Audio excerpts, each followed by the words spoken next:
Hmm?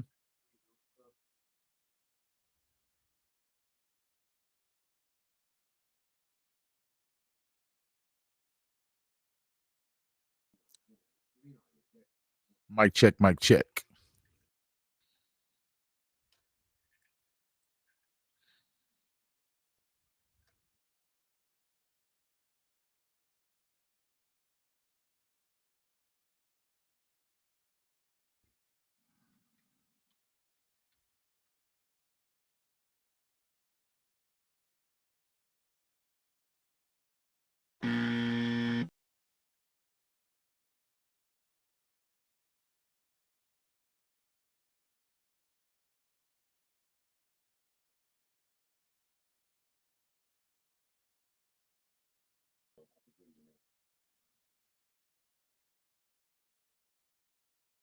Mic check, mic check.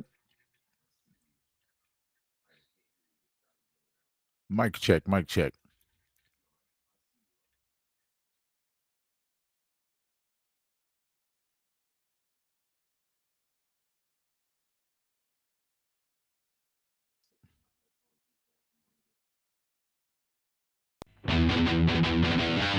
I just heard myself on the line. We're live.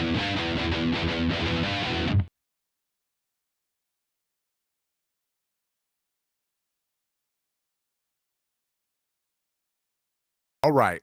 After some after some maniacal and mayhemical, however you want to say it, inconsistencies and mishaps and technical difficulties, we are here with you. And listen, built to built to built to ass. Built to that's what we put on the Eagles. Built to ass. I think you can get you a belt. You can also get us on some pants to put on your Eagles ass. To get it spanked by the Cowboys at Cowboy Revolution Apparel Company. Get you some gear there. Get a belt to whoop some Eagle ass at TSWA. Will get you 15% off. Let me make sure. Okay, yeah, TSWA will get you 15% off. Also, as hyped as I am this morning, there is a reason why. DUBBY. That's the reason why I am feeling high. And now I don't do drugs, but I just feel like a thug because we put built to ass on them punk ass birds. Boy, I'm just hyped this morning. Excuse the language. I know it's a family show. Actually, it's not. It's AM MaYhEm. When I wake up in the AM and my brain is full of mayhem from the week of NFL on my mind. Before I even open X and try to send a text, gotta get it out my chest before I lose my mind. It's alright. If the D can't get a stop, the O line just can't block, and it feels like it's a waste of your time. Trying hard just to care, wanna pull out your hair. Hang with Jimmy Wednesday morning, it'll be alright. It's alright.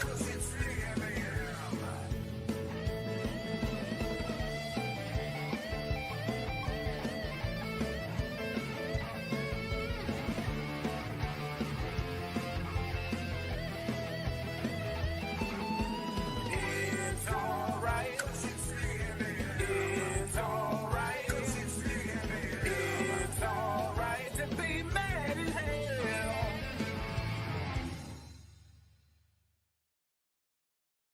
It's all right to be an Eagles fan, I guess. I don't think it is. I don't think it's okay to be one. Um, Listen, we put absolute belt to booty Sunday afternoon. It was lovely, lovely to see. I don't know how ecstatic I am right now. W Energy got me hyped. Cowboy Revolution Apparel got me covered with a real nice belt and some jeans to put on cheeks because at first I wanted to leave. I said, Landry, let's go. It's supposed to be 28. Oh, let's get up out of here. No, no, no. We had something to do. We had something to prove. Some second half magic, some DAC magic, some GP magic, some defensive boy. I don't forget magic. That defense was pulling out some sorcery, some wizardry, whipping the wizardry in the kitchen with the, whatever. They were getting it. Defense was absolutely on fire. I've got top 5 plays, and they ain't of the NFL. They're strictly from my boys this week. And it doesn't, you know what? The top 5 doesn't even start until the end of the first half. Run that ish, Landry. Check this out. Of course, this is what gets it going. We all know it. End of the half, finally get something moving. 21-0. Defense had made a stop. We score right before the end of that. We're like, okay, we got to go. Next up, number 4. This is just, listen. You want to see a quarterback throwing NFL football? This is how it's done. Look at this pocket. Look at this clean pocket. Pause. Well, if we can rewind that, and I want to give this offensive line some love, because boy, if we get back to play 2 here, I'm sorry, this is number 4. We're going from 5 to 1. This is play number 4. Whop! Look at this pocket, dude. You give my quarterback that. You give a lot of NFL quarterbacks that, right? But especially mine with these receivers. Number 3, blocked up again. Offensive line working against this defensive line. Look at Malik Davis. Like a rocket come up out of there. Number 2, is actually going to be a combo. We're going to have 2 plays for you on number 2. Dak thinks it's a free play on this one. And even though CD had the yips, he came through on that one. He absolutely came through on that one. Dak thought it was a free play, threw it up to him, and it worked. Number 2 here, this is just, again, a throw up. I trust my guy. There's 2 of y'all out there. It doesn't matter. It does not matter. I've got GP3. You don't. Quinyon what? Reed Blankenship. I don't care who's on him out there. I know Quinyon played pretty decent against everybody, and he's going to do that. But these guys, I don't care. Look, there was such a, let me tell you. Okay, now I got a triple header for you on number 1. First off, my boy. When Oso Diggy doesn't have to be on the field as much, thanks to Quentin Williams and Kenny Clark, Duke can eat. Okay, that's just bottom line. This right here is going to be the game winner. Obviously, the big play that Shotty schemed up, and we can talk about that here in just a little bit. And then, of course, the walk-off by Aubrey, who had missed earlier. Lots of pressure. Boy, did Schoonmaker. Coach, if you want to rewind that real quick. And right after that kick is snapped, I do want to point out something here. Right after that kick is snapped, give it a pause. And take a look at Schoon on the far left. He's going to be on the far left of your line. He comes off the line kind of slow. Lacey on Facebook, FB Cowboys Queen pointed it out. He almost gives up that block. We know the Eagles are known for blocking kicks. So close. Anyway, that's the walk-off. That was number 3, a little triple header for you. Jimmy's top 5 plays. That says week 8. It was not. It was week 12. But this is AM MaYhEm. You don't know what you're going to get, what you're going to see, what you should expect. On the number 1 play of the week. Shout out Skywalker Still. If you don't know who he is, you need to go follow him. Skywalker Still on Twitter, on YouTube. Great stuff. He points out and he really draws out the play there at the end. It was the first or second play of the game to start the game. It was that exact same play that won the game. And what Shotty seen was when Turpin's in motion there, he sees the crosser and he sees what's going on. He puts it in the barrel. He puts it in the bag, stores it. Third, I think it was second down, but still, we're thinking we're going to kneel. We're thinking we're going to do different things to just go ahead and try to take the kick from where we were. Shotty says, nope. Remember that one I put in the mind earlier? Pulls it back out. We run the exact same thing, just opposite sides, the 2 wide receivers on one, but it was the exact same concept. Turpin comes across, and because the crosser, George Pickens, hits the slant again, it's the same slant he caught to start the game, except it went for longer because it worked even better because Shotty didn't pull that same scheme and that concept out and that play out again until that moment. And it was absolutely brilliant, which is, what when I talk about brilliance, I like to think of the sweet science. Brilliance in boxing. Have you ever heard that? The brilliance in boxing, the sweet science, because Jimmy likes to throw jabs at people. Let's do it. I'm ready.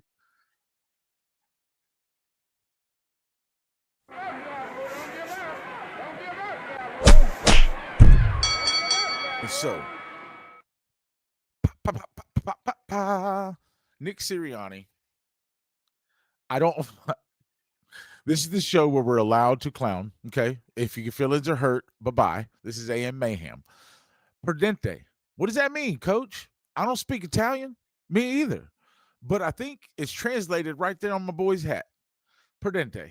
As if you want next time, if you're a Cowboys fan and you meet Nick Sirianni in person, he's an Italian guy. I want you to just shake his hand and say, "Nice to meet you, Perdente." And just see see how he feels about that, because he's not a loser in life. The guy's a head coach of an NFL team. I'm not calling the person himself a loser. Obviously, these are jokes. Hey, lighten up, people. Okay, it's a hat. They lost the game. They were losers on Sunday. Dude, Cowboys have been losers 5 times this season. I know what that feels like. All right. So he gets to wear it this week. We jabbed him up. We beat him up. Nick Sirianni.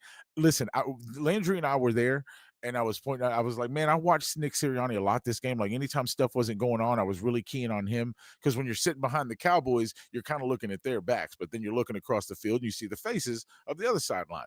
So you kind of see what's going on over there. I'm looking at Big Dom, their big security guard, Nick Sirianni. It was my first chance to be at an Eagles game. So I'm just looking at the whole thing go on, and I'm just trying to take it all in, because I see it on TV all the time. I'm like, look at these guys. And Nick Sirianni literally the whole time is over there, mean grimace on his face, looking like he just ate a spoonful of shit, and is walking up and down the sideline, cursing at every ref he sees. Every ref he walks by, he's yelling something at them like they can suck at their job the whole game.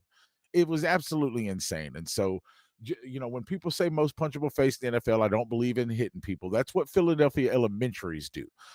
We don't we don't actually punch faces. Anyway, that's Jimmy's jabs of the week. Nick Sirianni, the entire Eagles organization, they came into Dallas. We're going to wear the Kelly Greens. Dallas better look out. And they brought the whole show. They brought their whole vibe, their whole energy. Their fan base was horrible, talking mess, trying to fight. There was fights in the stadium. I mean, it was Philly. What do you expect? I've never been there. I can't say. I got to go and find out for myself. But from what I hear, they're people about just as crappy as their coach and their football team. I don't know, but their fans weren't very nice. You know who is nice, though? You know what is nice, though? Jimmy's Jewels. Let me show you They're my real jewels. Nice. Jimmy's Jewels are always so nice. Not family jewels, guys. Check out the grill, right? Look at my boys over here, my bird hunters. They raised the roof for my bird hunters. I love. Why are you laughing so much, Jimmy? What's going on? You on something over there? Yes, W Energy. I'm on one. DUBBY, because they're so delicious. You should get you a tub of them. You can use promo code TSWA. You get 10% off of that stuff. Also, Diggy Zua and George Pickens played in outstanding games. Now I know Quinnen Williams is a difference maker, right? And I'm sure if you go look at it film by film, play by play, Quinnen Williams probably has a different impact. But when I saw Osa on the field, and I'm not just talking about the late sack because he made one of the highlight plays in Jimmy's highlights of the week. Yes, that was huge. That was a third down. He got there, he takes Jalen down. Jalen's usually able to escape from people, so it was huge. But on top of that, the pressures, what he did in the run game, what he's doing with this guy just got paid as a top 6 or 7 defensive tackle in the league. He got paid really, really high. And also Diggy all of a sudden we make a trade for who? Another DT. He's like, well, hold on. You got me and y'all just went and got Kenny Clark. I'm not good enough. That can happen. You go and get a Quinnen Williams, a guy like an Oso Diggy can be like, what? I wasn't enough in the middle. And he hasn't been that way. He's been an absolute stud about it. He's taken in Quinnen as a brother. They're ready to wreck the NFL together, and they are. And so shout out Oso Diggy being one of Jimmy's jewels this week. And this is the second time on the list for Mr. GP3. And I can't say enough. We're obviously going to talk more about it on the show this Saturday with just Josie and Sammy. We got a nice episode coming up. Make sure you tune into that on YouTube. Jimmy might be here with you guys on TikTok live down here as well. Jump on over to YouTube if you want this Saturday. But seriously, we're going to talk about the GP3 and CD situation some more. But Landry told me the other day, and he was right. He was like, for a 3rd round pick, what you got from GP3, it's beyond what you could have asked for. It's not what you asked for. Like, man, GP3 and CD Lamb are going to be like hard to stop. It's more than that. GP3 seems unstoppable and seems like now that he has a quarterback and an offense with other pieces around him, might be a top 3-4 wide receiver in the league. Do we have 2 top 5ers? That's what we'll discuss, right? So make sure you're tuned in to everything we do. The star we are, follow everywhere, fan responsibly. Make sure you're clicking all the buttons. If you're here with us, make sure you're hitting that like. I just GP3 has been a revelation. The Pittsburgh Steelers might as well swoop down from the heavens with a crane and just dropped him off and just asked, what would you offer for him? And we were like, here, take this crappy 3rd round pick, because honestly, if the way he's playing, there's teams out there that would give a second, possibly a late first. There's teams out there with a young quarterback that would be like, get me that guy. As Landry points out, Jalen Tolbert was a 3rd round pick. You know what I mean? Landry makes lots of good points. You guys got to watch the show on Saturday. So we one of these AM MaYHEMs, we got to get him up in here with me. We'll have a dual AM MaYHEM, double coach AM MaYHEM. We'll go crazy with it. But yeah, that's Jimmy's Jewels of the Week, Osa and George. Listen, I appreciate you guys sticking around on TikTok. I appreciate you hanging out on YouTube. Make sure you are fanning responsibly. How do I do that, Jimmy? I don't know. There's not a book on it. I should write one. Ooh. Anyway, you can fan responsibly by liking, subscribing, following the Star We Are on all your socials. Make sure you tune in this Saturday for a very, very fun Thanksgiving episode with just Josie and Slam and Sammy. We're going to go full out fangirl super episode. It's going to be fun. We're going to pick on them a little bit. We're going to have some jokes. We're going to have some fun. We're going to have some questionnaires. I think it's going to be cool. They're in for a little surprise. Jimmy's going to put it together. It's going to be fun. But until then, until Saturday and until next week and until tomorrow, we got a game tomorrow against the Kansas City Chiefs. And what do they say at the on the anthem in the home of the Chiefs, and then they go Chiefs? I don't no, we're not doing that. If I hear that in AT&T Stadium, I want to give last note and then I'm out. AT&T Stadium. Landry and I won't be there this week. You guys better sing that national anthem loud enough that I don't care what Chief fans show up, because they ain't got to travel from far. They're coming. There's going to be some red in there. We better not hear Chiefs over our national anthem. I don't want to hear it. You better be singing the national anthem super loud. And with that note, it's AM MaYHEM and Jerry, do the right bleeping thing. Peace, guys. Love you.